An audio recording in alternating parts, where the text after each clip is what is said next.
En manchette, conseil de Saint-Cuthbert et suite de l'entrevue avec Yves Perron. Bonjour et bienvenue à votre bulletin du 13 janvier 2026, Alexandre Mondor en remplacement d'Alain Bellumeur. Commençons par Saint-Cuthbert. Deux sujets nous ont interpellés, dont le premier, le maire a voulu faire un petit message à propos de Sam Chicotte. Moi, je vais porter un commentaire. Vous avez parlé des Amis de la Chico et puis du journal Sam Chicotte. Ben oui, en décembre, on a reçu la lettre de l'organisme des Amis de la Chico nous annonçant ça. Donc, on savait un peu que ça s'en venait, là, mais disons que on espère que cette pause-là ne soit pas trop longue. Mais on comprend les personnes de vouloir prendre une pause, justement. C'est une pause, j'espère, qui va être bénéfique pour toute l'équipe de bénévoles, et puis que ça va aider pour le futur à se ressourcer, donner plus d'énergie aussi.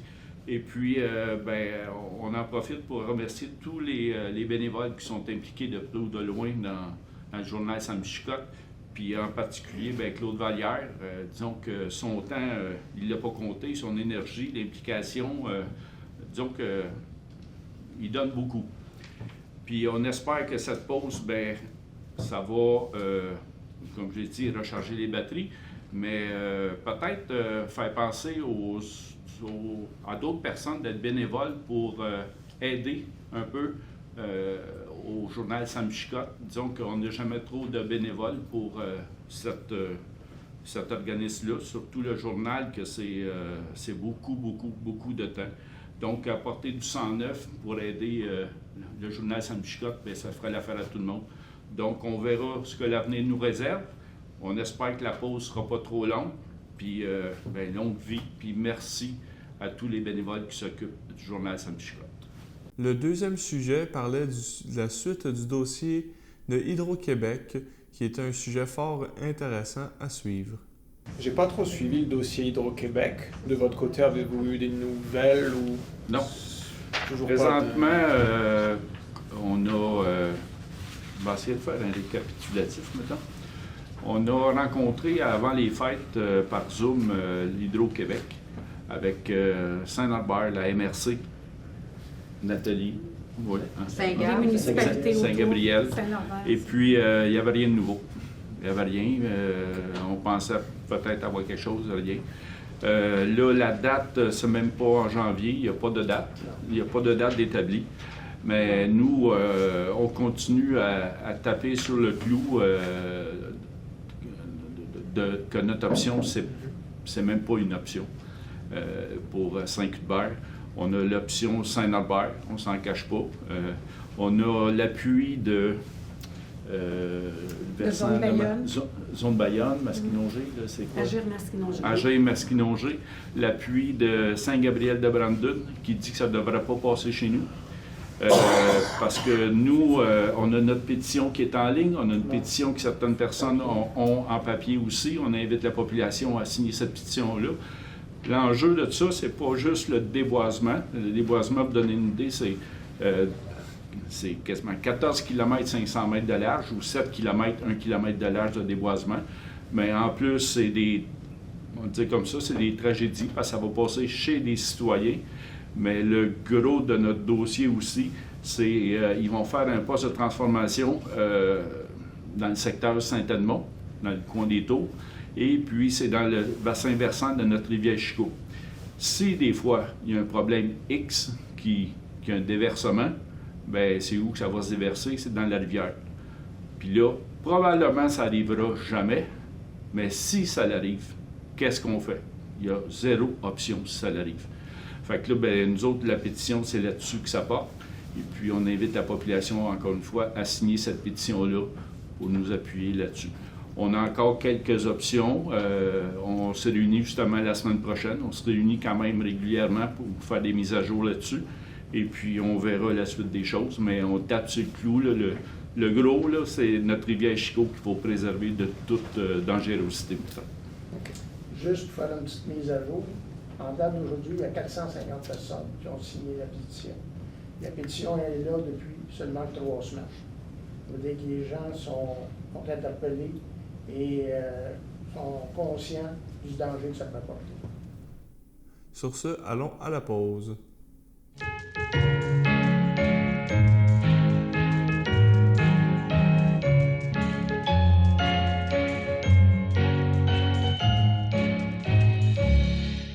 Pour les anniversaires, nous avons Pierrette Desambrais-Goulet qui se fait souhaiter un joyeux anniversaire par les filles d'Isabelle. Par la suite, nous avons Carmen Harel, Diane Courchaine et Suzanne Lemonde à qui nous souhaitons un joyeux anniversaire. Par la suite, nous avons eu une entrevue Zoom avec Yves Perron. On vous présente la suite qui nous parle des relations internationales. Je suis en compagnie de Yves Perron, puis on va parler un petit peu de politique fédérale. Et cette fois-ci, Yves, si tu es d'accord, on va parler international, parce que, veux pas, il s'est passé beaucoup de choses durant la période des fêtes. C'est rare que de décembre à janvier, c'est aussi actif, mais on a quand même des péripéties. On vit quelque chose assez spécial de ce temps-ci. Je vais te revenir premièrement sur l'Ukraine. Je sais que le premier ministre, le président de l'Ukraine est passé à Halifax avant d'aller voir Donald Trump. Donc, il y a encore la présence canadienne, on a encore donné des sous. Et je pense que c'est important, cette présence-là là, du Canada face à Donald Trump et en association avec l'Europe. Qu'est-ce que tu en penses?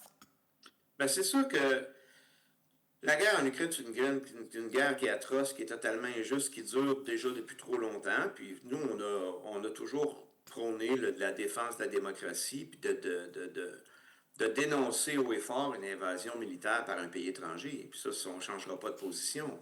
Et on espère, là, avec l'arrivée du président Trump, la donne a changé. Là. Il est en train presque de les forcer à donner des territoires. Je trouve ça bien dommage, mais on espère un dénouement heureux pour les Ukrainiens. Puis bien sûr, il faut être là jusqu'à la fin. Là. Est-ce qu'à ce niveau-là, en tant que toi, whip du parti, des choses comme ça, puis M. Blanchet, êtes-vous au courant un petit peu de qu'est-ce qui se passe, ou vous êtes comme nous autres, vous êtes des spectateurs, que vous écoutez les nouvelles, puis vous dites, bon, ils ont fait ci, ils ont fait ça, ou vous avez plus d'informations?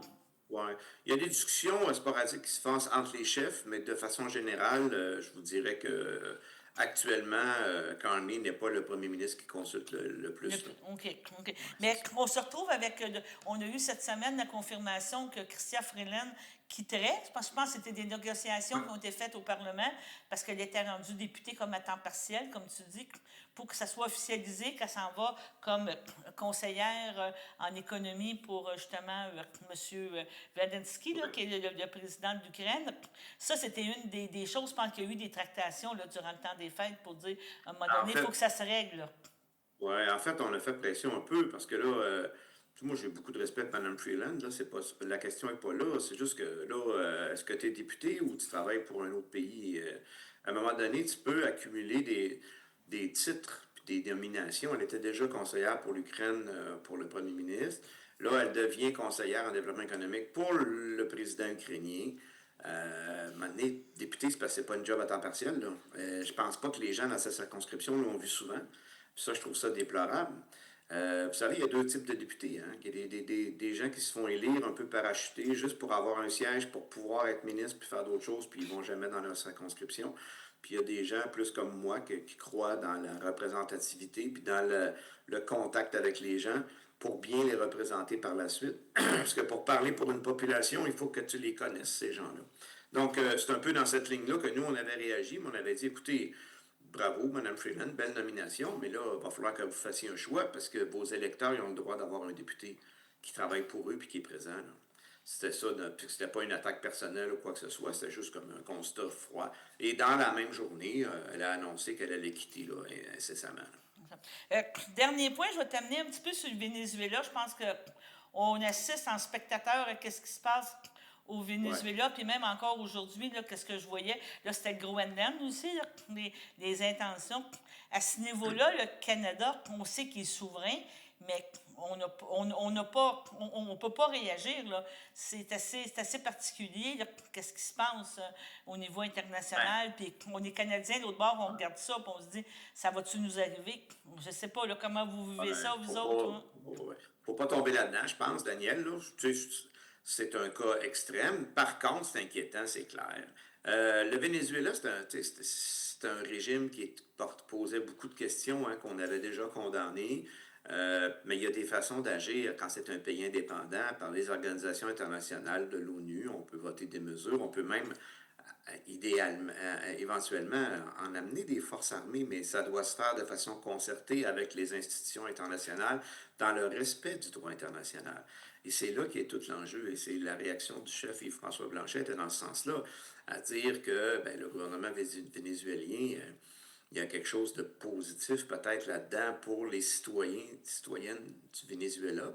D'ailleurs, la diaspora qui est ici au pays a réagi, je pense, assez favorablement à ça. Sauf que c'est quand même, ça ressemble à un coup d'État pas mal. Hein? Ouais. On est allé chercher le président, là, puis là, on va le traîner devant les tribunaux aux États-Unis. Alors, on s'abroge des lois, on s'abroge des droits qui sont très, très, très importants. Et quand après ça, on va menacer, on va reprendre le contrôle du canal de Panama, on va prendre possession du Groenland, là, ça veut dire qu'on commence à penser qu'il peut agir pour vrai. Et là, ça devient très inquiétant. Puis c'est dans le contexte international dans lequel on se trouve, quand un pays étranger comme ça décide de s'ingérer avec son armée dans un autre pays pour aller prendre le contrôle du gouvernement, ça ouvre la porte aussi aux autres belligérants. Est-ce que ça va continuer à justifier Israël pour le massacre qui se déroule à Gaza présentement? Ouais. Non. Là, je fais la mise au point. On a toujours condamné les attaques terroristes qui avaient déclenché ce combat-là, mais ce qui se passe actuellement n'a pas de bon sens non plus, dans les deux sens. Est-ce que ça va justifier la Chine de rentrer dans Taïwan? Est-ce que les Russes se sentent plus justifiés de rester en Ukraine, malgré le fait qu'ils ont dénoncé les actions de Trump? Tout ça lève des incertitudes. Et c'est inquiétant. C'est sûr que il ne faut pas paniquer, il faut rester calme. Mais en même temps, on est dans une drôle de période au niveau mondial, je te dirais. Et on va voir pour la suite, mais nous, nos positions vont toujours rester très claires. Puis, on n'a pas à s'ingérer dans les politiques de nos pays. Par contre, on doit participer activement aux institutions internationales qui peuvent protéger la paix dans le monde puis la sécurité. Puis moi, ça m'inquiète beaucoup de voir le président Trump aller s'approprier les ressources pétrolières comme ça de notre pays du jour au lendemain, en une seule journée. Ça soulève des questions, mettons. Parce que disons que les analystes, qu'est-ce qu'on a entendu, peut-être, je ne sais pas ce que tu entends, mais tu sais, justement, tantôt, tu en as parlé avec l'Alberta qui a signé des ententes pour des pipelines puis tout ça, mais que du jour au lendemain, une partie de notre économie canadienne aussi aurait des problèmes parce que s'ils n'ont plus besoin du pétrole canadien, ça peut créer un déficit pour nous, d'autres problématiques. Oui, je pense pas que ça aille jusqu'à ce qu'il y renonce. Ça va être plus pour de l'enrichissement. Là. Mais c'est sûr que ça peut avoir des impacts secondaires. Va falloir être bien attentif dans cette situation-là. Et c'est préoccupant, mettons. C'est ça. Parce que je sais que par le passé, tu t'es promené, tu as fait des interventions à l'extérieur du pays, tu as représenté. Oui. Est-ce que, encore là, tu penses que le Canada est bien vu?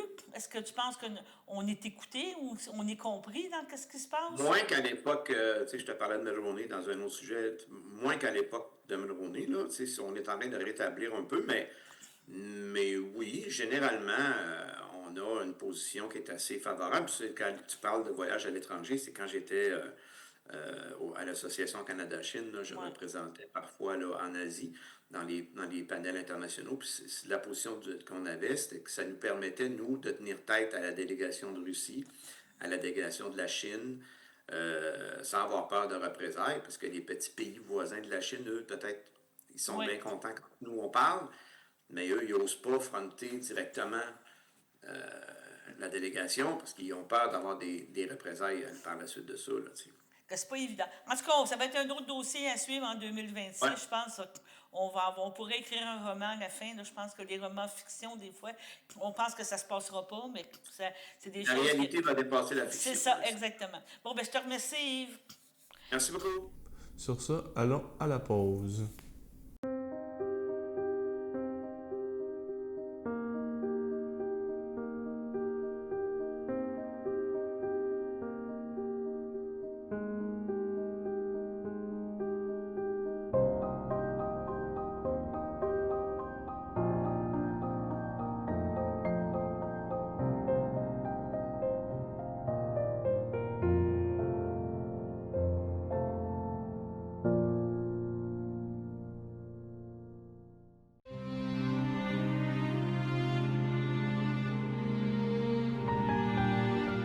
À son domicile, le 1er janvier 2026, à l'aube de ses 64 ans, est décédée Mme Julie Poisan, conjointe de Pierre Roy, demeurant à Berthierville.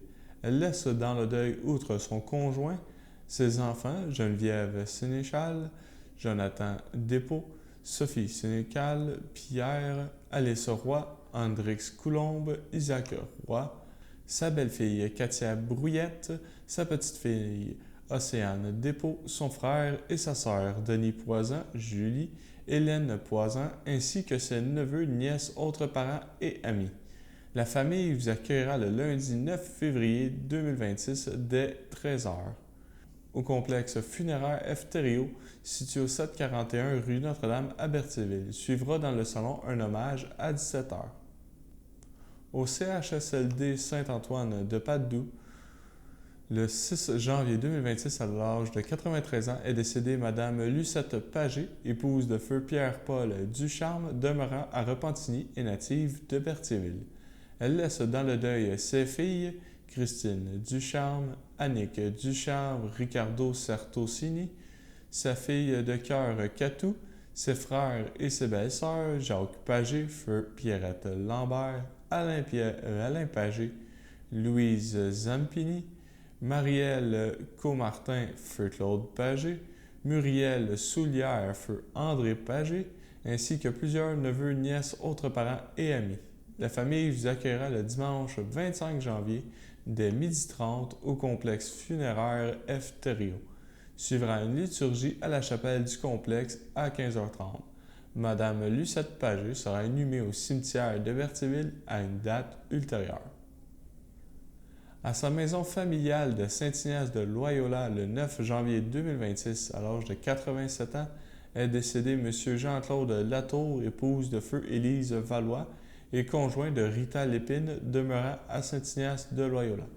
Il laisse dans le deuil, outre sa conjointe, ses enfants, Jean Latour, Pascal Latour, Isabelle Cournoyer, ses petits-enfants Frédéric et Jérémy Latour, Gabriel William Latour et leur mère Manon Harpin, son arrière-petit-fils Jules, ses frères, belles-sœurs et beaux-frères Régent Latour, feu Claire Marchand, feu Paul-Étienne Latour, René Latour, feu Jean-Charles Latour, Lise Mondou, Richard Latour, Gaétan Valois, Bernadette Drainville, feu Ulysse Valois, Régent Valois, Gisèle Pelletier, Claire-Ange Fauché, feu O'Neill Valois, France Valois, Normand Rivet, feu Mariale Valois, Ginette Valois, ses petits rayons de soleil, Roxane, David, Leslie et Brittany, les enfants de Rita, Jacques Richard et feu Guylaine Chrétien,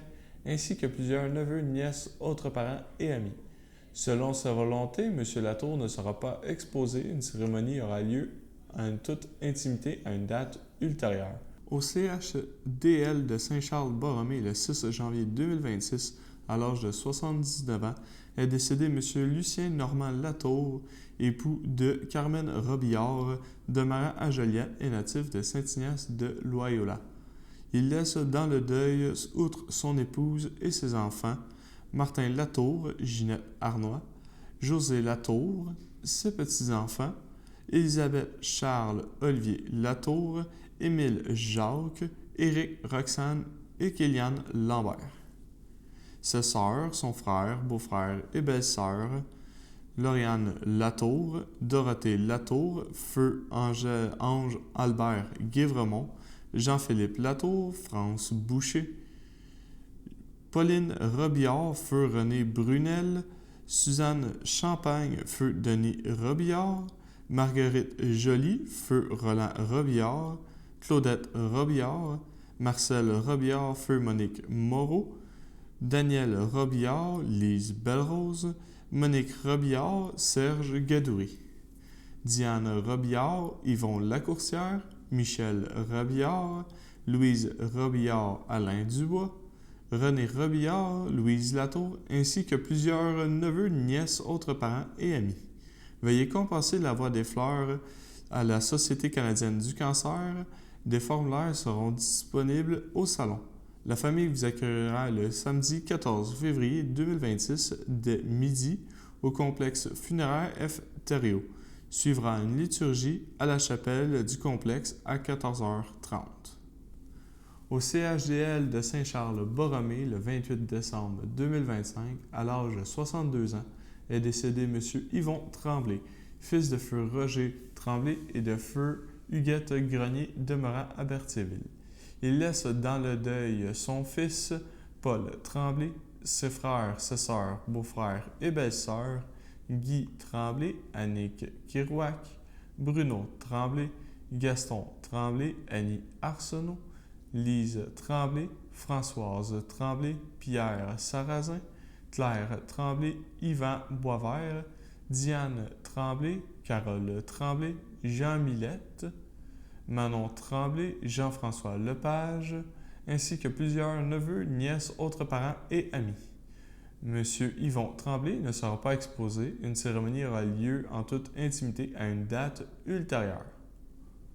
Au CHC du château de Berthierville, le 28 décembre 2025, à l'âge de 84 ans, est décédée Madame Aline Desbois, fille de feu de Noël Desbois et de feu Isabelle Roussy, demeurant à Berthierville et native de la Gaspésie.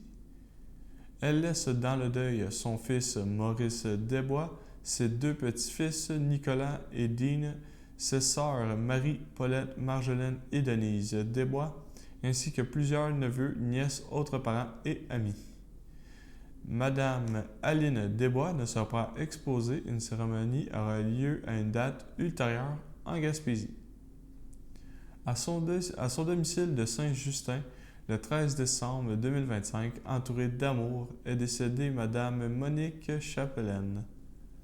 Époux de feu Aldo Taddeo, elle laisse dans le deuil ses enfants, Nathalie Taddeo, feu Luc Vermet, Éric Taddeo, Claudia Lefebvre, ses petits-enfants Jessica Taddeo, Nicolas Souligny, Mélissa Taddeo, Thomas Piché-Villeneuve, Francis Vermet, Camille Lamarre, Sarah Taddeo, Jérémy Bouchard, Katia Vermette, Benjamin Villot, Alicia Taddeo, Mehdi Kail-Silmar, ses arrière-petits-enfants, Kayla Souligny-Taddeo, Mia Souligny-Taddeo, Liam Bouchard-Taddeo, Olivier Bouchard, ses frères, sœurs, beaux-frères et belles-sœurs, ainsi que plusieurs parents et amis. La famille vous accueillera au complexe funéraire de Berthierville le samedi 10 janvier dès 11h. Une liturgie de la parole suivra en la chapelle du complexe à 15h. À son domicile entouré des siens, le 17 décembre 2025, à l'aube de ses 89 ans, est décédée Madame Jacqueline Bonin, épouse de feu Fernand Brizard, demeurant à Saint-Cuthbert. L'ayant précédé son fils Martin, elle laisse dans le deuil ses enfants, Linda Brizard, Carole Vanet, Bernard Brizard, Michel Pichette, Pierre Brizard, France Chouinard, Marie-France Brizard, Dominique Labranche, ses petits-enfants, Jessica Vanet, Manuel Vanet, William Vanet, Alexandre Brizard, Nicolas Brizard, Alexis Labranche, Frédéric Labranche et Marie-Camille Labranche, ainsi que leurs conjoints et conjointes. Son arrière-petite-fille Maëva, ses frères et ses sœurs Réal Bonin, Normand Bonin, Denis Bonin, Léopold Bonin, Lise Bonin, Nicole Bonin, Lucette Bonin, Rolande Bonin et Alain Bonin, ainsi que leurs conjointes et conjointes. Son frère Jean-Guy Brizard, feu Jacqueline Sylvestre, plusieurs neveux, nièces, autres parents et amis. La famille tient à remercier le personnel du CLSC de Berthierville de l'hôpital Sainte-Marie de Montréal, ainsi que le personnel des soins palliatifs de l'hôpital de Joliette pour leur soutien et les soins portés à Mme Bonin. Plutôt que des fleurs, vos marques de sympathie peuvent se traduire par des dons à la Société de recherche sur le cancer. Des formulaires seront disponibles au salon. La famille vous accueillera le 17 janvier 2026 dès 13h. Une cérémonie aura lieu le même jour à 16h en la chapelle du complexe. Le 19 décembre dernier est décédée Mme Solange Rémillard, fille de feu Gérard Rémillard et de feu Lorraine Arnois. Mme Rémillard laisse dans le deuil ses fils Sylvain, Brigitte Carrier, et Danny, ses frères et sœurs Claude, Francine, Alain et Diane, Jacques Lebeau, ses petits-enfants Christian, Xavier, Guillaume et Laurent, son arrière-petite-fille Asiana, ses neveux et nièces Martine, Éric, Marco, Julie, Marie-Josée, Marie-Claude, Roch, Maryse, Annie, Jacques, Marilyn, Pierre-Luc, Hugo, Patrick et Magali. Sa tante Muriel, sa cousine Yolande, Maurice Marchand, ainsi que toutes ses amies et connaissances. La famille tient à remercier le personnel de l'unité des soins palliatifs de l'hôpital Maisonneuve-Rosemont pour ses efforts afin de rendre les derniers jours de Solange le plus confortable possible. Vous êtes attendu au complexe le vendredi 23 janvier de 19h à 21h ainsi que le samedi 14 janvier dès 13h. Une liturgie de la parole suivra en chapelle du complexe à 15h. Madame Rémillard sera exposée ensuite au convalarium du complexe. Au CHDL de Saint-Charles-Borromée, le 1er décembre 2025, à l'âge de 73 ans, est décédée Madame Jocelyne Bérard, épouse de feu Yvon Plante. Demeurant à Saint-Charles-de-Borromée, natif de Saint-Barthélemy, elle laisse dans le deuil ses fils Jonathan Plante, Véronique Allard, Frédéric Plante, ses petits-enfants Alexandre, Marie-Maxime, Nathan, Mélisandre, Jacob et Étienne. Ses frères, sa sœur, beau-frère et belle-sœur, Yvon Bérard, Denise Gauthier, Normand Bérard, Micheline Bérard, Feu Rénald Bérard, Christiane Rousseau, Claude Bérard, Jocelyne Ladouceur, Feu Pierrette Bérard, Feu Germain Rinfray, Pierrette Plante, Rodrigue Roy, André Plante, Feu André Roy, ainsi que plusieurs neveux, nièces, autres parents et amis. La famille vous accueillera le samedi 31 janvier 2026 dès 13h au complexe funéraire F. Thériault. Une liturgie suivra à la chapelle du complexe à 15h30. Madame Jocelyne Bérard sera inhumée au cimetière de Saint-Barthélemy à une date ultérieure.